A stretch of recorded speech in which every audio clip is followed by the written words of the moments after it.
తెలుగు ప్రజలారా నమస్కారం.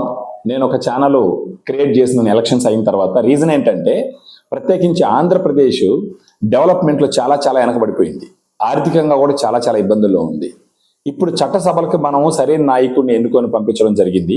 వాళ్ళు ఖచ్చితంగా చట్టసభలో చేయాల్సినటువంటి నిర్ణయాలు, ఇవ్వాల్సినటువంటి సలహాలు ఇచ్చి రాష్ట్ర ప్రోగ్రెస్కి ఖచ్చితంగా ఉపయోగపడతారు. కానీ చట్టసభలకు పోనంత మాత్రాన ప్రజల్లో తెలివి తక్కువ ఉందని అర్థం కాదు.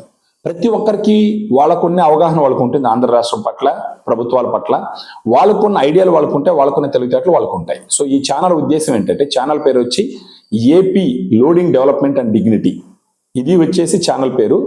ప్రత్యేకించి ఇది వచ్చేసి రాష్ట్ర గ్రోత్, రాష్ట్ర డెవలప్మెంట్ అన్నదే మెయిన్ అజెండా అనమాట. ఇక్కడ దీంట్లో ఏంటంటే ఒక పార్టీని తిట్టడం, ఇంకొక పార్టీని తిట్టడం కాదు, కానీ రాష్ట్ర గ్రోత్, ఆంధ్రప్రదేశ్ అభివృద్ధి చెందడానికి ప్రజలందరూ, తెలుగు ప్రజలందరూ ఇవ్వాల్సిన సలహాలు ఈ ఛానల్ ద్వారా ఇవ్వచ్చు.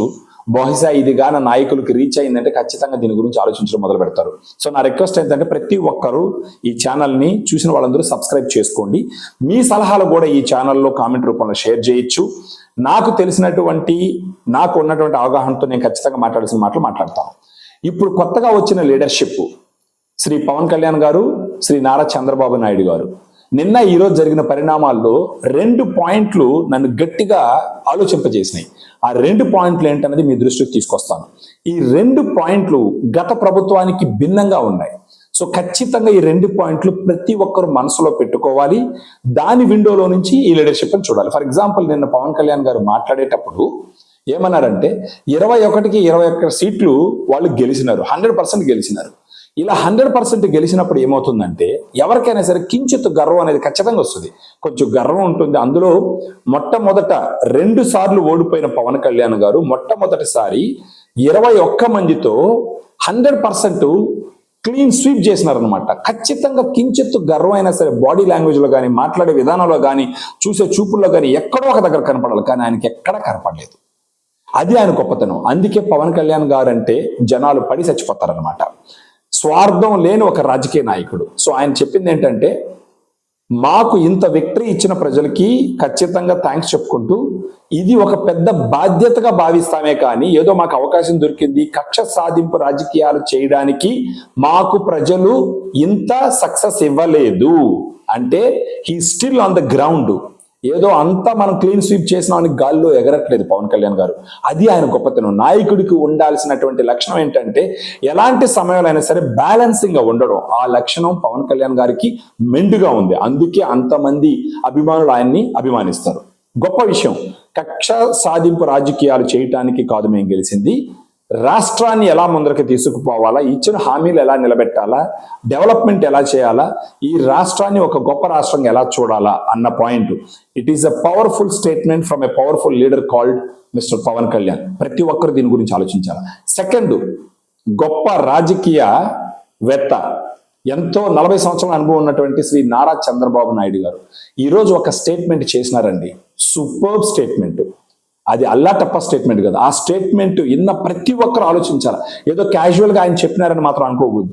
ఈరోజు ఉదయం ఆయన మాట్లాడితే ఏమన్నాడంటే, ఒక స్టేట్మెంట్, ప్రజలందరూ ఓటేసేస్తే మా బాధ్యత తీరిపోయింది అనేసి మర్చిపోకుండా మాకు ప్రభుత్వానికి ఇచ్చే సలహాలు ఇస్తూ మమ్మల్ని గైడ్ చేయండి, మమ్మల్ని కరెక్ట్ దారిలో పోయే విధంగా మీ సలహాలు ఎప్పుడు ఇస్తూ ఉండండి. ఓటు వేసినాము మా బాధ్యత తీరిపోయిందని అనుకోవద్దు. ఓటు వేసిన ప్రతి ఒక్కరి బాధ్యత మమ్మల్ని సరైన మార్గంలో నడిపించడం. What a powerful statement by mister Chandrababu Naidu. Such a powerful statement. ఎంత పవర్ఫుల్ స్టేట్మెంట్ అంటే అది. ఈ థాట్ ప్రాసెస్లోనే నేను ఈ ఛానల్ స్టార్ట్ చేయడం జరిగింది. అంటే ప్రతి ఒక్కరి బాధ్యత, అంటే మనం ఓట్లేసి వాళ్ళని చట్టసభలకు పంపించేస్తే మన బాధ్యత తీరిపోయింది అన్నది పాయింట్ కానే కాదు. ప్రతి ఒక్కరు ఏదో ఒక రూపంగా, సలహాల రూపంలో కావచ్చు, కానీ ఏదైనా ఒక యాక్టివిటీ రూపంలో కానీ ఏదో ఒక రకంగా ప్రతి ఒక్కరు రాష్ట్ర భవిష్యత్తు కోసం, రాష్ట్ర అభివృద్ధి కోసం, రాష్ట్రం ముందరికి పోయి దేశంలోని గొప్ప రాష్ట్రం అవడం కోసం ప్రతి ఒక్కరు ఆలోచించాలి. అంటే ఎలాగైతే కుటుంబాన్ని మనం డెవలప్ చేసి మన ఊర్లో ఒక పెద్ద కుటుంబంగా చూడాలనుకుంటామో, అదే విధంగా మన రాష్ట్రాన్ని కూడా, అంటే శ్రీరాముడికి ఉడతా భక్తి సహాయం లాగా, అంటే మనం అనుకోవచ్చు నేను పీకేదే ఉంది వాళ్ళే పీకుతారు. నో, ప్రతి ఒక్కరు can play a significant role in upcoming days and years in the development of Andhra Pradesh. So ఈ రెండు స్టేట్మెంట్లు made me to think so deep.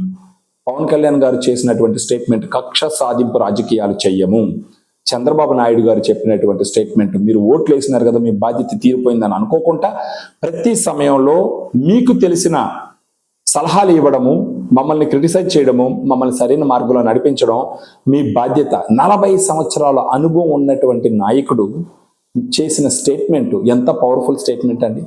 So అందుకే ఈ లీడర్షిప్ మీద నాకు అపారమైన నమ్మకం ఉంది. అతి తొందరలోనే ఆంధ్రప్రదేశ్ని ప్రపంచ పటంలో పెడతారు అని చెప్పేసి చాలా చాలా నమ్మకం ఉంది. That is making me so excited. అందుకే నేను ఈ ఛానల్ స్టార్ట్ చేసిన. ప్రతి ఒక్కరూ ఈ ఛానల్ సబ్స్క్రైబ్ చేసుకోండి, మీకు తెలిసినటువంటి ఇన్ఫర్మేషన్ని షేర్ చేస్తా ఉండండి. This is the kind of leadership we're looking for, and then now it is the time to change the gear for Andhra Pradesh and take this Andhra Pradesh to the next level. So దయచేసి ఈ leadership కొన్న thought ప్రాసెస్ని అర్థం చేసుకుంటూ వాళ్ళకి support చేస్తూ చంద్రబాబు నాయుడు గారు చెప్పినట్టు, పవన్ కళ్యాణ్ గారు చెప్పినట్టు ఈ రాష్ట్రాన్ని ఒక ఉన్నతమైన స్థానానికి తీసుకుపోవాల్సిన బాధ్యత ప్రతి ఒక్కరి మీద ఉంది. హోప్ ఇది మీకు ఒక సెన్సిబుల్గా ఉంటే కామెంట్స్ రూపంలో పెట్టండి, ఛానల్ సబ్స్క్రైబ్ చేయండి, సలహాలు ఇవ్వండి. నేను ఏదైనా పొరపాటు చేసినా కూడా నాకు కూడా కొన్ని సలహాలు మీరు ఇవ్వండి. ప్రతి ఒక్కరూ we have to play significant role in developing Andhra Pradesh and creating a dignity for the state. Thank you very much, Andy.